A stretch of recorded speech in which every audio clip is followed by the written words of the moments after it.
It gives me great pleasure to bring on board Mr. Ravinder Takkar, CEO of Vodafone Idea India. Mr. Takkar, good morning. Thank you for joining us. It's a pleasure to have you on ET Now. It's my first interaction with you on ET Now, so it's a pleasure to have you on the show.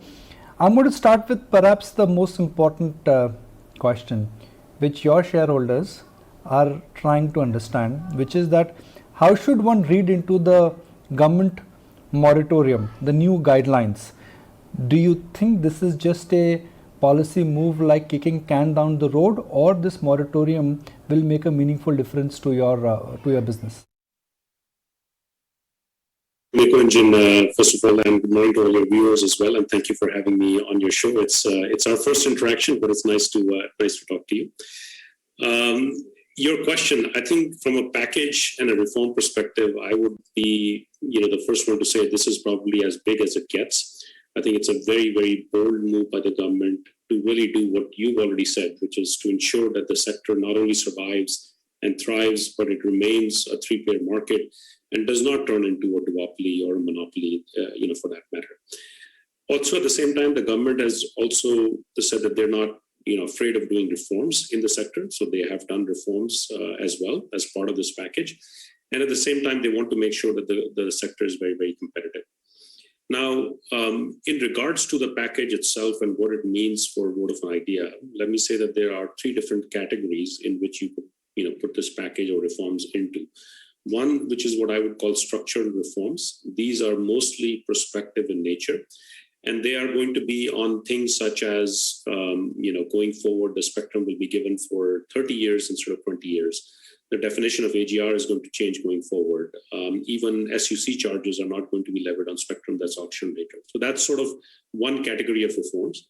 The other ones are operational in nature, which are around our customer acquisition forms, acquisition of new customers in a digitalized manner, FDI approval, which was already 100%, but now 100% on automatic route and those type of things.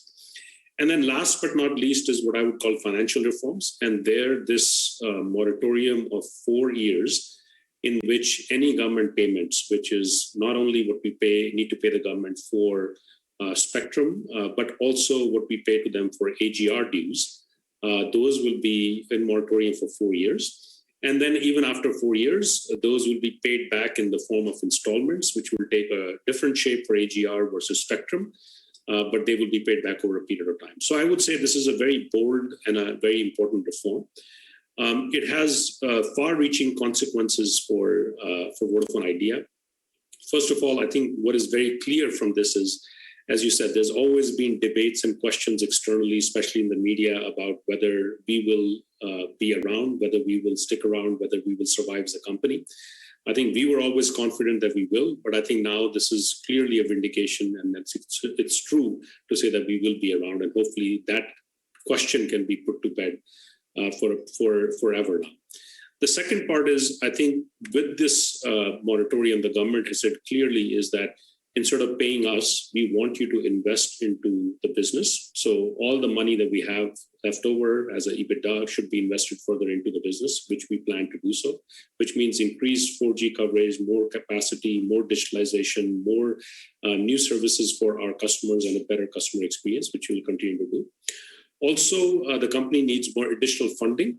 And this will also open the doors for the next round of funding that the company can do. And I think it'll be a very different exercise than it has been in the past, given this reform package. And all those funds that come in can be further invested into the business. So I think this is really a game changer for the industry. I don't see any reason why this can just be called as kicking the can down the road. As you said, I think these are serious structural reforms, and the intent of the government, as well as with the impact that will have on the industry, is very, very clear. Okay, great. It's very reassuring to hear that. I'm going to ask this simple question once again, and I don't want to get this one wrong, because this comment in a sense is going to be an important comment for your shareholders. Are the promoters group committed to do whatever it takes to ensure that Vodafone Idea as a franchise survives?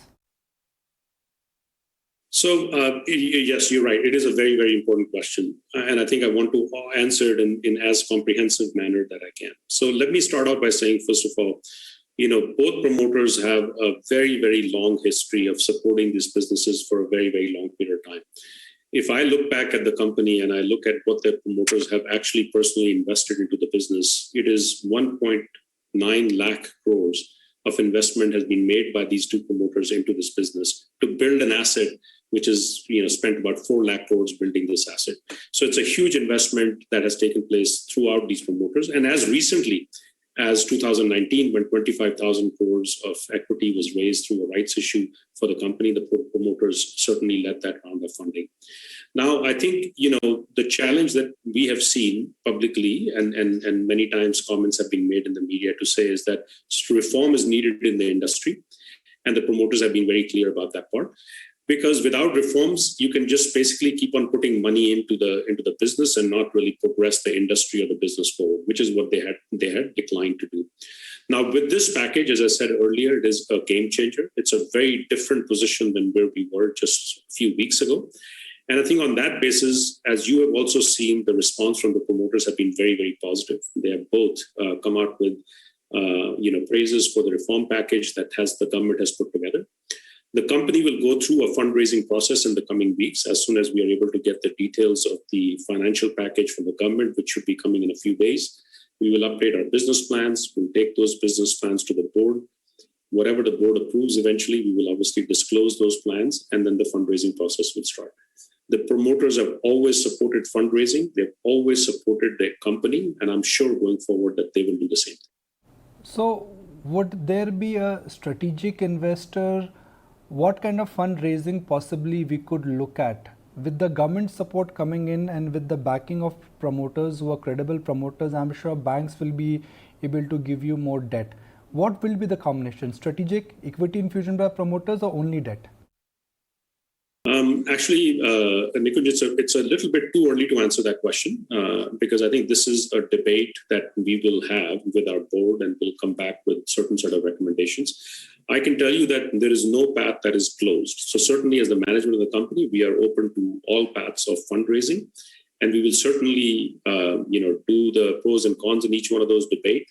But there is no path that we have closed in our mind as far as the company is concerned in regards to fundraising. We will explore all those opportunities. I think the intent is that the company needs funding. We will raise that funding and we will deploy those funds in the improvement of the service of the company. So you're not ruling out the possibility, I'm not putting words in your mouth, but you're not ruling out the possibility of promoter infusion? I'm certainly not ruling that out. Okay. You have an enabling approval to raise 25,000 crore. Will that be enough? Based on your understanding of what the capex and 5G needs would be versus how the moratorium window has been shifted? The way it would work, Nikunj, is that as soon as we have the exact details from the Government of India on the actual details of the package in terms of the installments and the payments, how long the delays are, which should be coming in the next few days, because I know the various ministries, including Ministry of Finance, Department of Telecom, are working on those right now. As soon as we have those details, we will, of course, update our business plans. Clearly, as you can imagine, our business plans will look quite different compared to where they was just a few weeks ago because of this package. After those business plans are updated, clearly the funding needs that the business has will become clear. We will take those to our board and we'll get those approvals. Obviously, we'll make appropriate disclosures because we have to as a public company. And then the fundraising process will start. So I think the exact amount of money and the exact amount of fundraising that will be done in a mixture of debt, equity, etc., all of those things will come out in the coming weeks, and then the process for each one of those will start. It's just a little bit too early for me to make a comment specifically on the number itself. The challenge for Vodafone Idea has been that you have a very large market share in the voice business. Now that business, in a sense, is a business where the yields and the ARPU uptake is unlikely to sustain. How are you planning to address that? A couple of years ago, this merger gave you scale, size, reach, and new customers, but those were voice customers. While the world is moving towards data, you are still considered to be a voice dominant player. So I think this is part of the reason I think having these discussions is helpful, because to some extent that is a little bit of a myth. So let me just clarify.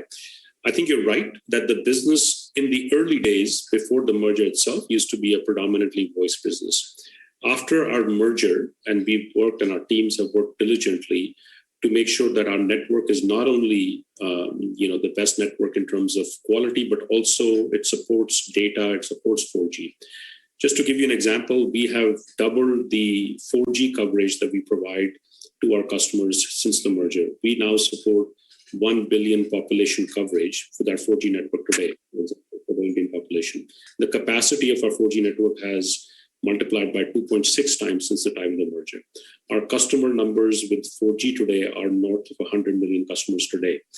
So in some ways, actually, we have already started the transformation and transformed our business to be a data business and a 4G business.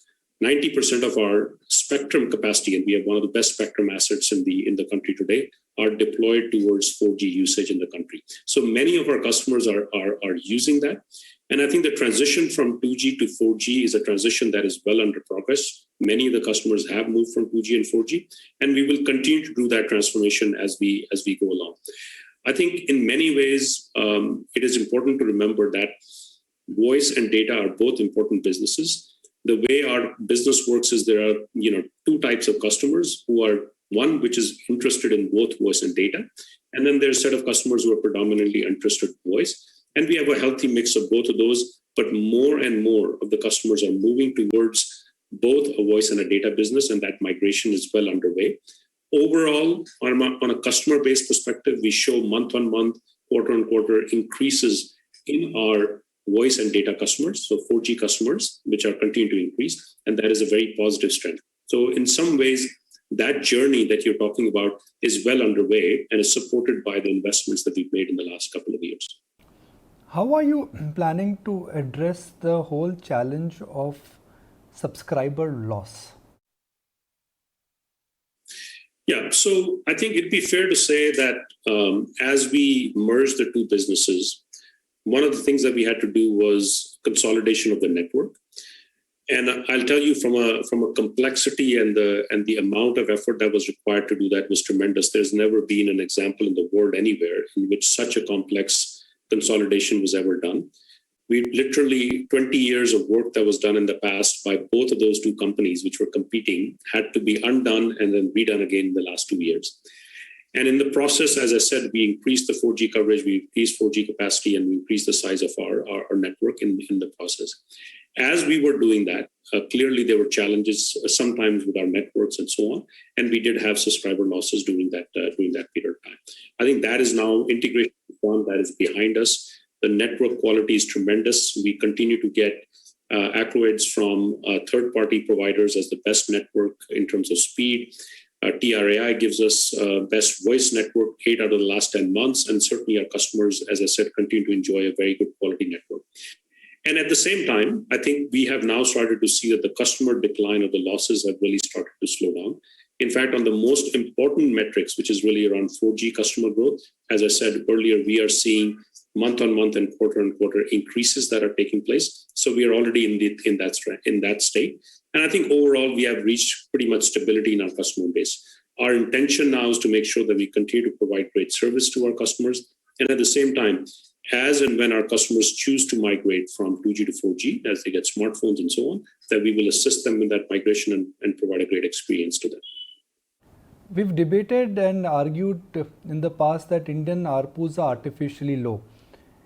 Mr. Mittal has indicated that ARPUs have to grow exponentially.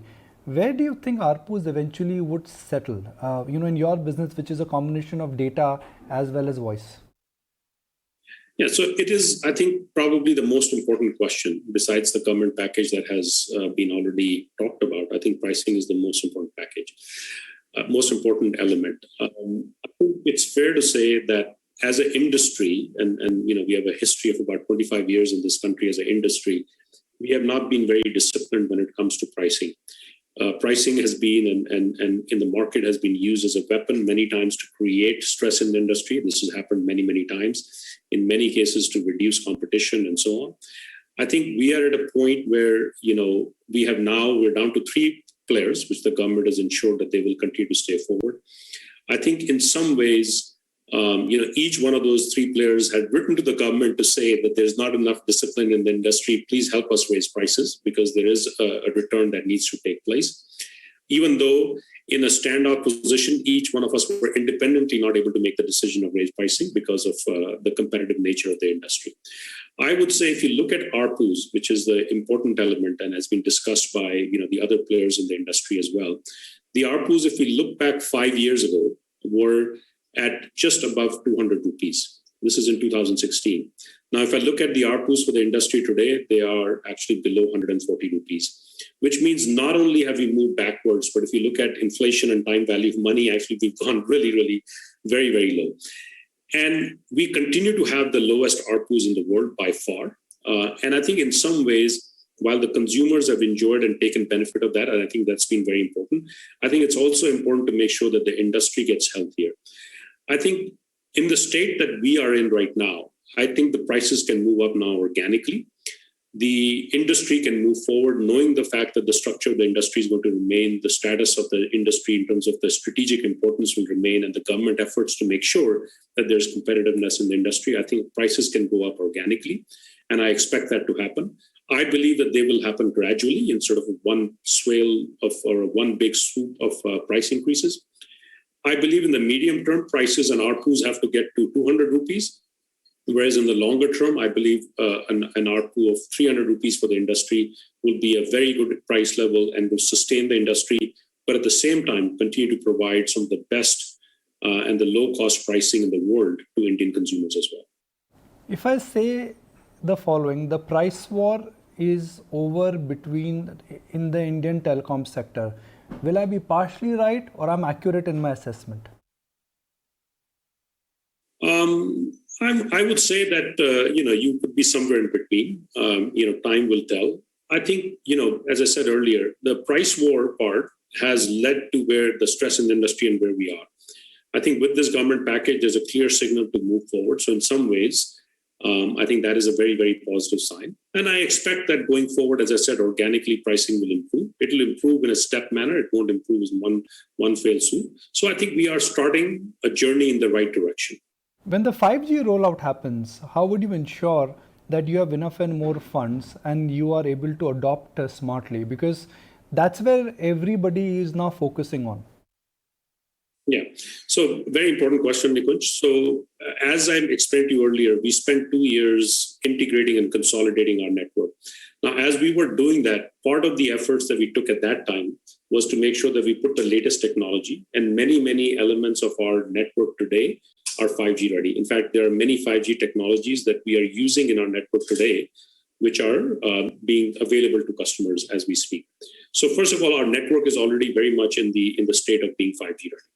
The second part, which is I think important, is that with this government package, I think one of the things it will allow us to do is to do fundraising, allow us to invest further into the company. And part of that investment will be, of course, towards 5G spectrum and auction of the spectrum that takes place.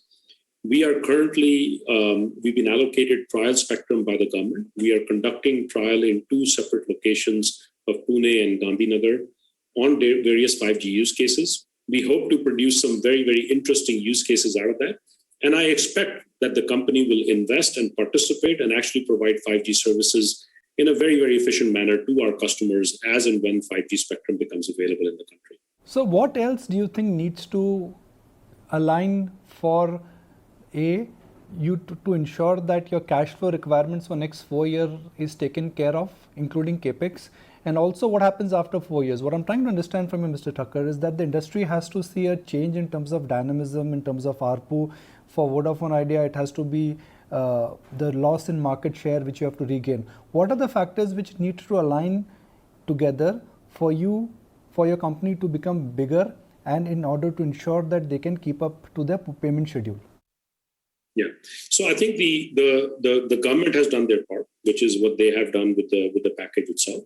Now, fundamentally, pricing in the industry has to improve, which again, as I said, I'm very positive that this will improve over time. And certainly we have a period of time, 4 years for it to improve. And hopefully it'll be much, much sooner than that those pricing improvements will start to take place. That pricing improvement drives the dynamic of the industry in a manner that money can be invested back into the company and the quality of services can improve and so on. And of course, the balance sheet repair can also start to take place. I think those are fundamentally the things that we need to do. From my company perspective, we certainly need to do a fundraising process, which, as I said earlier, will start in a short while. I think that will be an important milestone for us. We are, of course, also engaged with our banks and lenders to make sure that they continue to be supportive. They have been supportive, and I'm sure we can find win-win solutions with them as well. So I think this is the dynamic of the industry. I think the industry has shown that it can be very innovative. The industry has, the models that have been developed in India in regards to adoption of data, adoption of voice, the breadth of the expanse of the coverage that has taken place, all of those things I think the industry is capable of doing. I think there are a few things in regards to the government support, especially around sort of litigation as well as around spectrum reforms, which they have started to show their intent. Those, along with pricing improvements, I think will be sufficient to drive the industry and our company in a positive direction. Just to wrap it up with two more follow-up questions. If one looks at what the peer offering is, there is a bundling happening with instruments along with packages. Are you thinking on those lines? Because that, in a sense, is the natural migration which seems to be evident. Yes and no. I mean, in India, this option of bundling phones have been available for a long period of time, but certainly it is not something that has been taken up extensively by the industry. As you go to some other countries where the ARPUs are very high, bundling of devices is a norm, whereas in India it has not been the case. I would say that for the value of pricing, which is at the ARPUs today, or even at 200, 300 rupee ARPUs that we provide, I think the quality of service that we provide, the amount of data that we provide as an industry, and the experience that we provide, I think that is sufficient for that to make consumers not only enjoy the service but also enjoy it at the lowest price. I think the bundling of handsets and so on are things that are really actually not necessary in the market to do. Having said that, if customers want it as a bundled package or a service, we can offer those services. In fact, we do offer those services. We give choices to customers to pick devices. We don't build the device ourselves. We think there are providers who are in a position to build those devices. We help them package them together. Many of those customers get financing through third-party NBFCs, and then we collect installments from them as we go along. So these models are already available. That doesn't mean that you have to build a device. It doesn't mean that you subsidize a device, but I think those packaging options are available, and they're available today in the market without having to subsidize on the ARPU side. Okay, so I'm going to repeat my question once again and again. This is more like a repeat. If I say that the promoter group is committed to ensure that they will do whatever it takes to keep this franchise afloat, I will not be wrong. I mean, Nikunj, you have to ask promoters these questions. I don't speak for the promoters. I am the CEO of the company. But I can tell you, based on what my interaction has been and the history of how they've supported the company for such a long period of time, I don't see them actually doing anything different than supporting the company going forward. I appreciate that. And you've been very frank, you've been very forthright, you've been very vocal and open about all the questions about the future of Vodafone Idea. I appreciate your time. Good luck. And I'm sure as things progress, next time when we interact, you'll have better news and more good news for us. Thank you very much. Thank you, Nikunj. Nice talking to you.